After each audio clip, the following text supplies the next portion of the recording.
Bien, entonces tenemos ahora la entrevista anunciada con Pedro Pablo Solares, especialista guatemalteco en temas de migración. Muchas gracias por haber aceptado la invitación a conversar en este programa.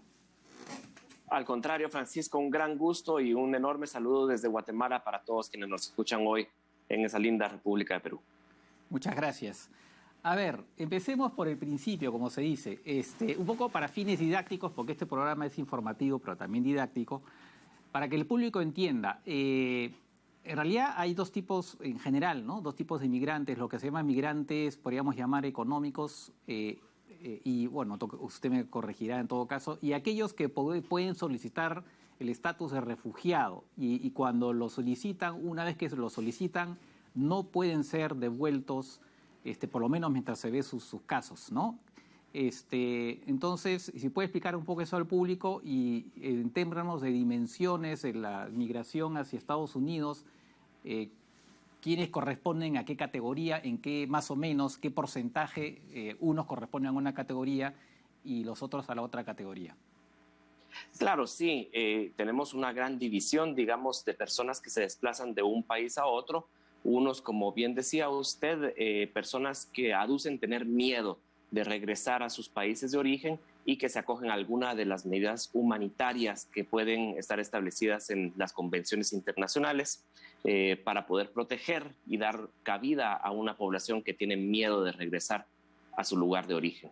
Y otro, por el contrario, que no son los de la primera categoría, que no son esos refugiados a los que hacía referencia, sino más bien los migrantes que tienen una motivación más bien económica y que están desplazándose de un lugar a otro buscando una salida económica a sus futuros. En este momento, desde Centroamérica, que vemos en las noticias tan presente un éxodo centroamericano de los 3 países que conformamos el norte centroamericano, que somos Guatemala, Honduras y El Salvador, existe ese debate sobre si realmente esa es una migración económica, ya que la mayoría de las personas que van casi en su enorme totalidad a Estados Unidos aducen que su motivación es económica, pero cuando tienes tantas personas, esto es un éxodo poblacional, lo que estamos experimentando, se ponen a prueba esas legislaciones internacionales y empezamos a preguntarnos si están actualizadas, porque definitivamente del hambre y de la miseria económica también se tiene miedo. Claro, efectivamente hay un tema humanitario, ¿no? Ahora, cuando se dice estos que solicitan refugios, porque por lo que he podido ver, es básicamente por el crimen organizado, ¿no? Que les hace la vida simplemente imposible, ¿no? Ahí donde están. Estamos hablando de maras y otros grupos delincuenciales. ¿Se sabe más o menos de los que llegan a Estados Unidos qué porcentaje de ellos solicitan refugio y quiénes no? Depende del momento, Francisco, porque en algún tiempo de la última década, las personas que iban a Estados Unidos empezaron a notar que había una cierta posibilidad, por lo menos de espera, en Estados Unidos si llegaban especialmente acompañados de un menor de edad y por tanto empezó a darse esa dinámica. Pero hubo una reacción por parte del gobierno de Estados Unidos que no podía, digamos, bloquear eso porque está dentro de su legislación, la ley de asilo, pero sí pudieron hacer ciertas estrategias. Por ejemplo, se acogieron a una medida que existe en esas convenciones que un país le solicita ayuda a otro país más grande para que le administre y que le ayude a sufragar los gastos de una cantidad grande de personas que estén tocando la puerta. De alguna forma un poco como que utilizando una cosa para poderle dar otro fin, toda vez que un país como Guatemala, como Honduras, pues no tienen la capacidad, primero, de ayudar económicamente a Estados Unidos de administrar las cantidades de personas que les piden refugio, y también estos son países de donde sale expulsada migración y que obviamente, evidentemente, no tienen las capacidades para poder recibir y darle una atención humanitaria a aquellas personas que soliciten refugio de otros países. Claro, y precisamente hablando de eso, claro, es verdad, en la época de Donald Trump se firmaron lo que se llaman este acuerdo de terceros países, ¿no? Porque normalmente, efectivamente, cuando alguien solicita asilo a un país, pues no puede ser expulsada. Pero Estados Unidos lo que hizo fue firmar acuerdos con México, me parece, y precisamente con Guatemala, para convertir a esos dos países en terceros países, lo que dice que les transfiere un poco la administración, ¿no? ¿Cuántos hay en Guatemala en esa situación? Era una cantidad ínfima. El primer año creo que cerró con menos de 200 casos, porque, a ver, la estrategia creemos que estaba detrás de esta política era desmotivar. En Estados Unidos, especialmente de una forma muy recia, pero realmente desde hace 10 años, la estrategia de Estados Unidos para los países centroamericanos ha sido tratar de desmotivar que más personas se vayan. Y algunos grupos de derechos humanos reclaman que las razones por las cuales tratan de, o las formas como tratan de desmotivar, han sido incluso algunas calificadas de tortura, poniendo las temperaturas demasiado bajas en las celdas cuando son capturados. ¿Recuerdan ustedes la separación de los niños de los brazos de sus padres, que fue tal vez la experiencia más traumática para poder lanzar un mensaje a Guatemala, a Honduras y a El Salvador para que ya no llegaran más personas? Un tercer y último intento que fue más efectivo fue precisamente de los terceros países seguros. ¿Saben qué? Si ustedes solicitan el permiso si ustedes se acogen a una medida humanitaria en Estados Unidos, nosotros vamos a procesar esa solicitud, pero usted esperará mientras tanto en un país como Guatemala, que tiene los peores índices de desarrollo de la región. Claro, sí, es absurdo, ¿no? Ahora, lo que hemos estado viendo en los últimos tiempos con la llegada de Joe Biden es que se ha incrementado muchísimo la llegada de inmigrantes a Estados Unidos, ¿no? Un poco porque creo que fue Kamala Harris que dijo, o alguien dijeron, no, es que Estados Unidos, ahora Joe Biden es buena gente, ¿no? Y entonces, aparentemente, pues estamos viendo cifras pero muy altas de migrantes en estos momentos. Yo respondería a esto que sí y no también, Francisco, porque si bien es cierto, en este momento existe una cifra récord, digamos, de migrantes que tocaron la puerta de Estados Unidos, también es cierto que la última crisis de este nivel se dio en 2018, precisamente en la era del señor Trump. Y la anterior a esta fue precisamente cuando el señor Trump tomó posesión. Es decir, creemos que lo que está motivando a las personas a realizar este éxodo, más que un mensaje presidencial en la Casa Blanca o un discurso de alguien con corbata lanzado en inglés, yo dudo de si los migrantes, especialmente campesinos en el área rural guatemalteca, prenden la televisión para ver los debates entre los candidatos estadounidenses. Creemos que posiblemente las noticias que vengan de allá puedan tener algún tipo de impacto, pero definitivamente las condiciones paupérrimas, las condiciones de miseria económica, la inviabilidad de la siembra para familias campesinas, los impactos del cambio climático en uno de los países más afectados por este fenómeno a nivel mundial. Creemos que estos son los reales causantes de que una persona tome sus cosas y emprenda un viaje que es peligrosísimo, pero que está considerando que es menos peligroso que quedarse en casa. De acuerdo. Efectivamente son personas que están, eso lo vemos en general el fenómeno migratorio, a nivel mundial, personas que están dispuestas a arriesgar su vida porque les parece eso mejor que lo que están viviendo en sus propios países. Ahora, ¿cuáles serían las soluciones? Yo estaba viendo un artículo que salió publicado de la BBC hace unas semanas, en la que usted es una de las personas entrevistadas, donde se dice, ¿no? Se dice cuáles son acá lo tengo, se dice cuáles son las claves para solucionar el tema migratorio hacia Estados Unidos, porque la verdad es que hasta el momento no se puede solucionar. Y bueno, se mencionan 5. Desde su punto de vista, ¿cuáles son las medidas que tendrían que adoptarse? Realmente, cuando hablamos de migración centroamericana hacia Estados Unidos, creo que tenemos que dividirlo en dos grandes grupos. Y el primero de los grupos es el que normalmente escuchamos, que es el que atiende las causas por las cuales la gente decide irse de sus países. En algunas regiones de este lugar, especialmente en Honduras, históricamente antes también había habido un poco en El Salvador, la violencia de estas pandillas estaba generando una inviabilidad para poderse quedar, igual que en algunas zonas urbanas de Guatemala.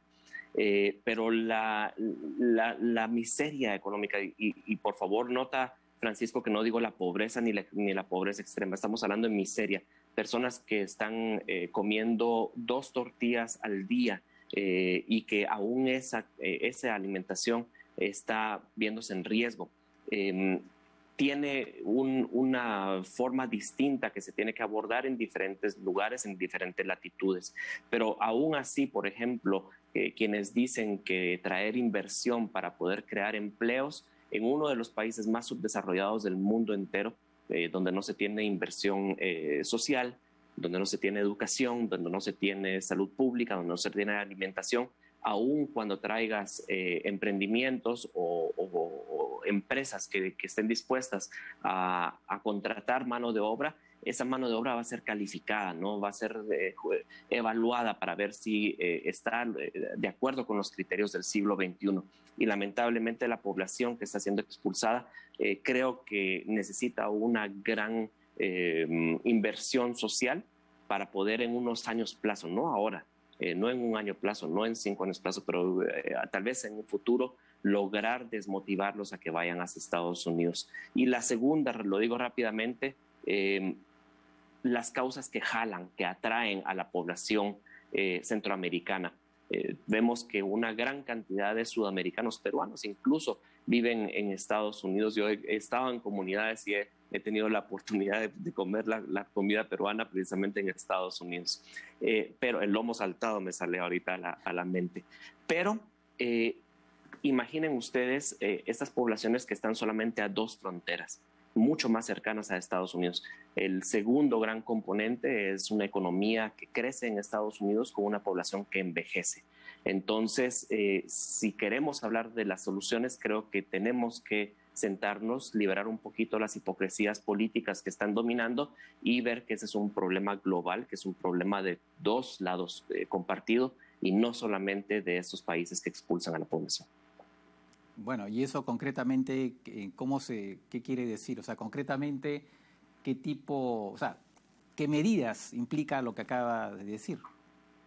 En términos generales, lo que estamos hablando es que la economía de Estados Unidos se beneficie también de los trabajadores que llegan a hacer un trabajo que es indispensable y que por una u otra razón la población nativa de Estados Unidos no está tomando esos trabajos. Entonces, la regularización, la posibilidad de que haya personas que tengan la opción de ir durante algún tiempo de una manera cíclica, la migración teóricamente debiera ser cíclica. La autorización de visas de trabajo. En este momento, por ejemplo, Estados Unidos ofreció una ampliación de 6,000 plazas, visas de trabajo para Estados Unidos, cuando año con año estamos estimando que una cantidad clandestina, pero posiblemente entre 100 y 200,000 guatemaltecos se van a Estados Unidos de manera irregular. Entonces, definitivamente incorporar dentro del discurso estas alianzas multilaterales o bilaterales para que las personas que están sirviendo a la sociedad estadounidense, que están sirviendo a la economía estadounidense y que están enviando dinero para el desarrollo de sus propias comunidades en estas comunidades de origen, pues no lo hagan necesariamente de una forma clandestina, sino salir a la luz a hacer algo que todo el mundo sabe que está sucediendo y que francamente toda la población se beneficia de él. Claro, es verdad que sí, es cierto que en todas partes hay trabajadores clandestinos, inmigrantes y por lo tanto sujetos a abuso. Ahora, eso... ¿alguien lo está planteando en Estados Unidos? No me parece, porque las noticias que uno ve es básicamente que Joe Biden lo que quiere es regularizar, ¿no? Ha dicho que va a regularizar a los 11 millones digamos, de inmigrantes ilegales. Pero, bueno, y está el tema de los Dreamers, en fin. Pero eso que usted está planteando, yo por lo menos no me parece haberlo visto en el debate norteamericano. ¿Se ha mencionado en Estados Unidos? Sin duda no es algo de lo que se hable y creo que desde el momento en el cual el señor Trump pone la migración, especialmente la hispana y particularmente la centroamericana, dentro de un escenario político, desde que lo dice en su podio, le pone una etiqueta política electoral que es muy fuerte, muy fuerte. En este momento, la migración centroamericana está jugando una parte dentro de este debate electoral, no solo presidencial, sino también cuando se hacen elecciones, de la Cámara Alta y la Cámara Baja en el midterm, en las elecciones de medio término. Entonces, la postura de regularizar a 11 millones que ya están en Estados Unidos es suficientemente peligrosa, digamos, en términos electorales, al punto que cuando hay una crisis en la frontera, la misma Casa Blanca tambalea en tema de popularidad y se ve obligada, por ejemplo, a enviar a la vicepresidenta en su primer viaje internacional precisamente a esta pequeña región, por lo conflictivo que es dentro del debate electoral el tema migratorio. Yo creo que si alguien se atreviera a tener este tipo de propuesta, sería prácticamente un suicidio político o una medida muy, muy agresiva que no vemos en un futuro cercano que sea una posibilidad. Sucede un poquito lo de las drogas, ¿no? En lo cual países con un alto consumo y con una alta capacidad económica no hacen su trabajo suficiente para poder invertir en la sociedad y en la salud pública, en la salud mental de sus jóvenes. Y los países que estamos involucrados aquí en el tráfico y en la producción, pues como que llevamos el 100% de la etiqueta de los países involucrados en el narco. No busco evadir responsabilidad. En Guatemala, en la región, hay problemas terribles, no atendidos, la corrupción impera más que nunca, el Estado está prácticamente fallido, pero, insisto, la motivación para poder llegar a Estados Unidos, ¿cuántos años de desarrollo necesitamos nosotros aquí para poder competir contra la primera o segunda economía del mundo que está solo a dos fronteras de distancia? De acuerdo. Ahora, precisamente hablando de estos temas también del Estado, se menciona en las acciones que se tienen que tomar es la lucha contra la corrupción y la edificación de una institucionalidad, digamos, que sea confiable, ¿no? Que eso también, mientras eso no se haga en los países, digamos, de donde salen los migrantes, pues eso no se va a poder avanzar. Dicho sea de paso, usted acaba de decir que en Guatemala siguen los temas de corrupción muy grandes, pero ¿qué pasó? Digamos, no dejó huella, por decirlo de alguna manera, esa famosa comisión, ¿no?, de Naciones Unidas, que, poco para recordar al público, de alguna manera hizo un poco de fiscalía oficiosa o de fiscalía, donde llevó a mucha gente a ser procesada por corrupción. ¿Qué pasó con eso? Yo sé que al final el gobierno de este pastor o cómico, yo no me acuerdo cómo se llamaba en este momento, realmente no quiso que continuaran, pero alguna huella habrá dejado esta misión.